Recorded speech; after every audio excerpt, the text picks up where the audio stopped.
Hi guys, welcome back in my another video. तो दोस्तों, पिछले सबक में हमने पढ़ा था होम टैब का पहला दो रिबन, जिसमें कट, कॉपी, पेस्ट और format painter, bold, italic, underline, font style, font colour and highlight.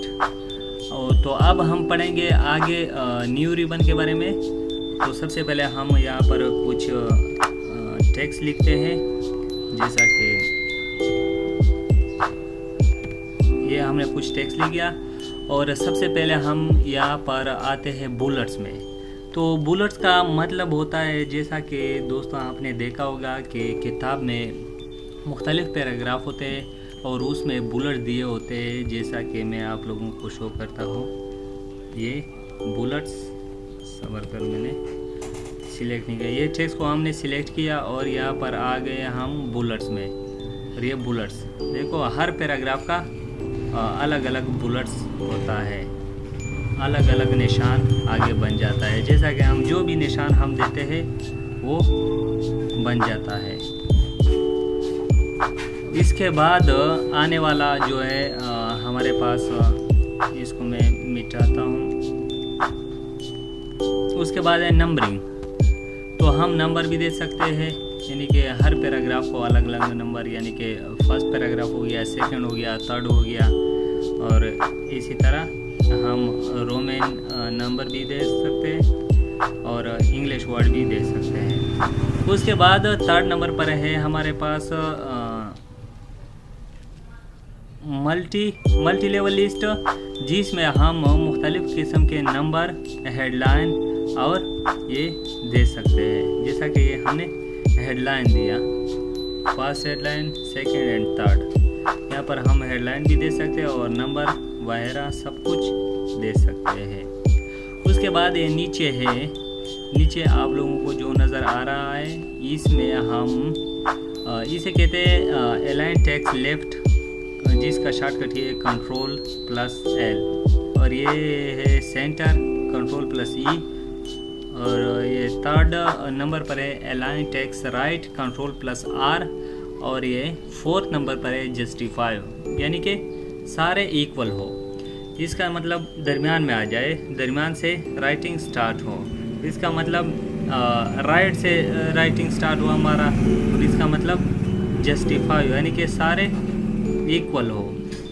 तो हम असल में ये लेफ़्ट से होता है, क्योंकि इंग्लिश राइटिंग लेफ़्ट से लिखा जाता है, तो हम यहाँ लेफ़्ट पे कर देते हैं। और उसके बाद है ये वाला ऑप्शन, जिसको कहते हैं डिक्रीज़ इंडेंट, और यहाँ पर है इंक्रीज़ इंडेंट, यानी कि ये हमें पैराग्राफ का आगे जगह शो करता है कि हम कहाँ से पैराग्राफ स्टार्ट करें।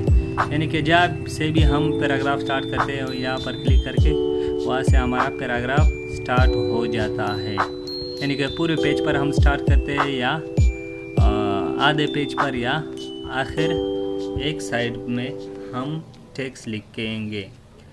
तो उसके बाद हमारे पास नेक्स्ट स्टेप आता है लाइन एंड पैराग्राफ स्पेसिंग, जिससे कि हम ये लाइन के दरमियान स्पेसिंग है, इसको ख़त्म और ज़्यादा कम कर सकते हैं। ये देखो, ये बहुत ज़्यादा हो गया, और इसको अब मैं कम कर देता हूँ, ये कम हो गया। अब इसको मैं बिल्कुल ख़त्म कर देता हूँ, रिमूव स्पेस बिफोर पैराग्राफ।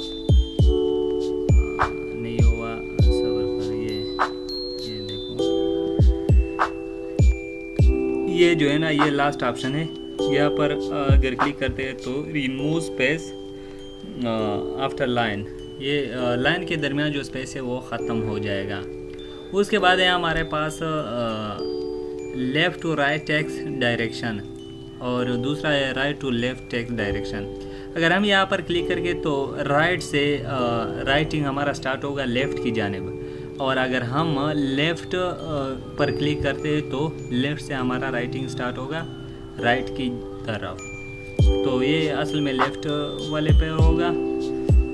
उसके बाद हमारे पास आता है शेडिंग, यानी कि हम टेक्स्ट के नीचे जो शेडिंग, जो कलर देते हैं, वो हम यहाँ पर सिलेक्ट कर सकते हैं। यानी कि हम टेक्स्ट को शेडिंग भी दे सकते हैं, मुख्तलिफ़ किस्म का हाईलाइट भी हम कह सकते हैं कि हाईलाइट दे।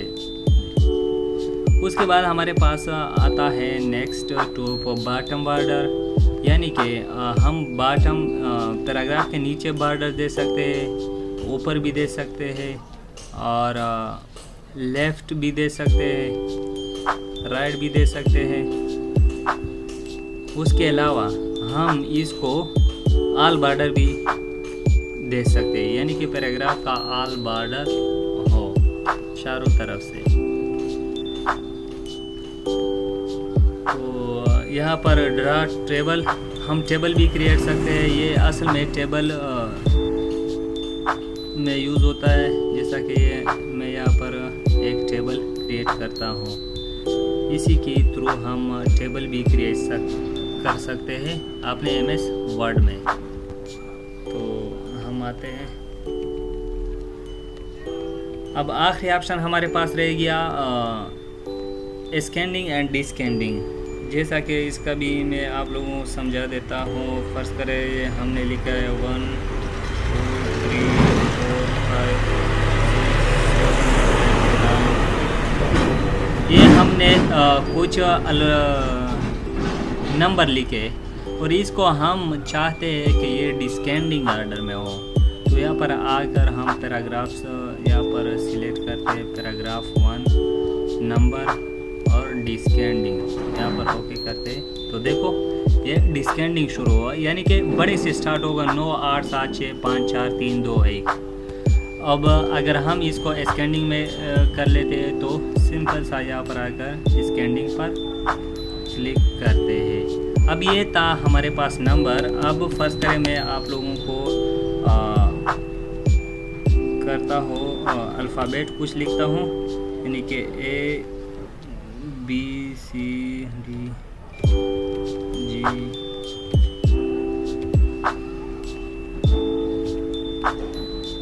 ये मैंने आपके सामने कुछ अल्फ़ाबेट लिखा है, जिसको हम सिलेक्ट करके यहाँ पर आकर तो वो था हमारे पास नंबर, इसलिए यहाँ पर नंबर सिलेक्ट था। अब ये है हमारे पास टेक्स्ट, तो टेक्स्ट हम सिलेक्ट करते हैं। तो इसको करते हैं हम डिस्कैनिंग यहाँ पर ओके। ये देखो डिस्कैनिंग ऑर्डर में शो हो गया। तो ये था हमारे पास होम टैब का तीसरा रिबन। और यहाँ पर एक लास्ट में जो आप लोगों को नज़र आ रहा है इसे कहते हैं शो हाइड, यानी कि ये कर्सर हमें शो करता है कि कर्सर हमारा कहाँ पर है, यानी कि कहाँ पर हमारा कर्सर, यानी कि कभी कभार यहाँ पर हमने स्पेस दिया होता है तो यहाँ पर डॉट डॉट आपको नज़र आ रहा है। अगर यहाँ पर क्लिक ना हो, शो ना किया हो या हाइड किया हो तो यहाँ पर कुछ नज़र नहीं आएगा कि हमारा कर्सर कहाँ पर आएगा। तो ये बेसिकली उसी के हिसाब से यूज़ होता है। तो अब हमारे पास नेक्स्ट जो काम आने वाला है मैं आप लोगों को समझाने वाला हूँ। फोर्थ रिबन तो बेसिकली इसमें होता है फ़ॉन्ट स्टाइल, यानी कि नॉर्मल भी होता है, नो स्पेसिंग, हेडिंग 1 हेडिंग 2, ये मुख्तलिफ़ किस्म का फ़ॉन्ट स्टाइल है। फर्स्ट ऑफ ऑल इसके लिए हम यहाँ पर कुछ टेक्स्ट ऐड करते हैं, जैसा कि ये मैंने कुछ टेक्स्ट ऐड किया। अब यहाँ पर मैं इनको अप्लाई करता हूँ। फर्स्ट ऑफ ऑल इसको हम सिलेक्ट करते हुए कंट्रोल ऑल और इसको सिलेक्ट कर, देखो ये नॉर्मल साइज में हमने सिलेक्ट किया। और यहाँ पर मैं स्पेस करता हूँ तो ये नो स्पेसिंग, ये लाइन के दरमियान जितने भी स्पेसिंग है वो ख़त्म हो जाएगा खुद ब खुद और ये नॉर्मल आ जाएगा। और ये हेडिंग है, हेडिंग 1 आ जाएगा, हेडिंग 2 हेडिंग 1 2 का अलग स्टाइल है। हेडी टाइटल, ये टाइटल है। अगर हम किसी भी किताब या किसी भी नोट्स को टाइटल देते हैं तो यहाँ पर हम सिंपल क्लिक करके टाइटल बन जाता है। और ये सब टाइटल है, हम टाइटल के बाद जो आता है सब टाइटल वो भी हम यहाँ से दे सकते हैं। और उसके बाद आता है सबटाइटल इन फेसेस। उसके बाद यहाँ पर क्लिक करके डायलॉग बॉक्स ओपन करके यहाँ पर और भी बहुत सारे हेडलाइन यानी कि फ़ॉन्ट स्टाइल मौजूद होते हैं। तो ये सब हम ट्राई कर सकते हैं 1 बाय 1। तो दोस्तों आप इन पर लाजमी practice. So thanks for watching. तो आज के वीडियो को करते हम अख्ताम।